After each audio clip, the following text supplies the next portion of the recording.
राधे राधे दोस्तों। जब ठगे गए गणेश जी विघ्न विनाशक व शीघ्र प्रसन्न होने वाले देवता हैं।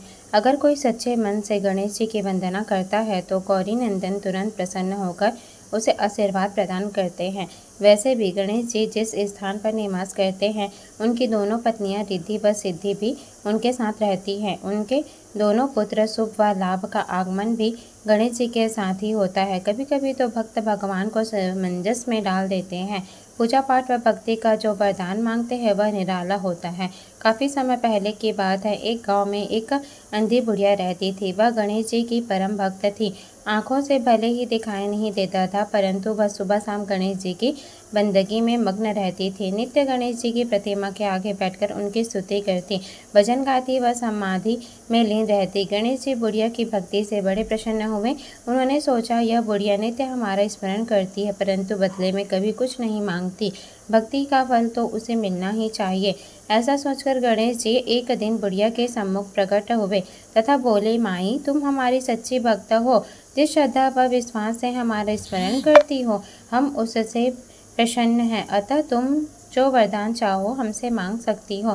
बुढ़िया बोली, प्रभु, मैं तो आपकी भक्ति प्रेम भाव से करती हूँ, मांगने का तो मैंने कभी सोचा ही नहीं, अतः मुझे कुछ नहीं चाहिए। गणेश जी पुनः बोले, हम वरदान देने के लिए आए हैं। बुढ़िया बोली, हे सर्वेश्वर, मुझे मांगना तो नहीं आता, अगर आप कहें तो मैं कल मांग लूँगी। तब तक मैं अपने बेटे व बहू से भी सलाह मशवरा कर लूँगी। गणेश जी कल आने का वादा करके वापस लौट गए। बुढ़िया का एक पुत्र व बहू थे।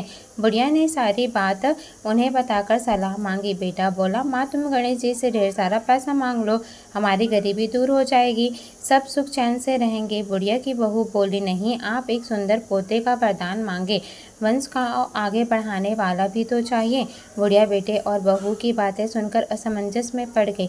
उसने सोचा, यह दोनों तो अपने अपने मतलब की बातें कर रहे हैं। बुढ़िया ने पड़ोसियों से सलाह लेने का मन बनाया।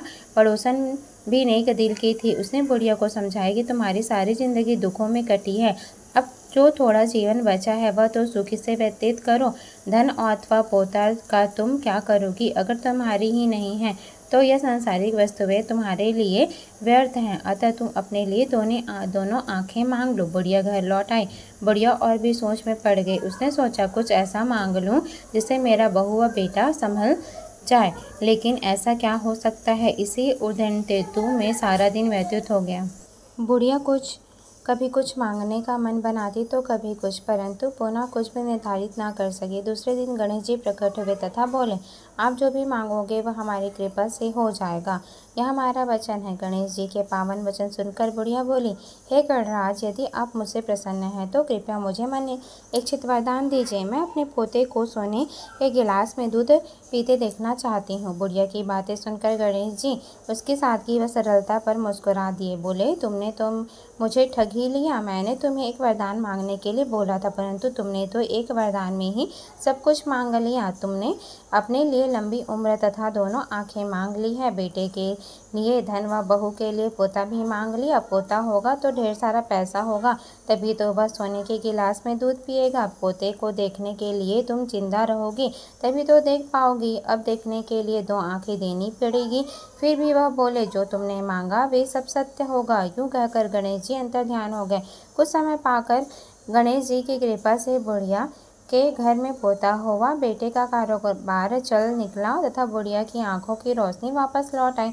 बुढ़िया अपने सहित सुखपूर्वक जीवन व्यतीत करने लगी।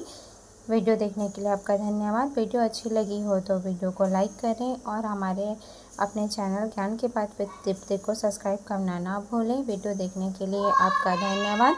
राधे राधे। जय श्री कृष्ण, जय जगन्नाथ, जय श्री स्वामी, जय लक्ष्मी नारायण, जय श्री गणेश भगवान। श्री गणेशाय नमः।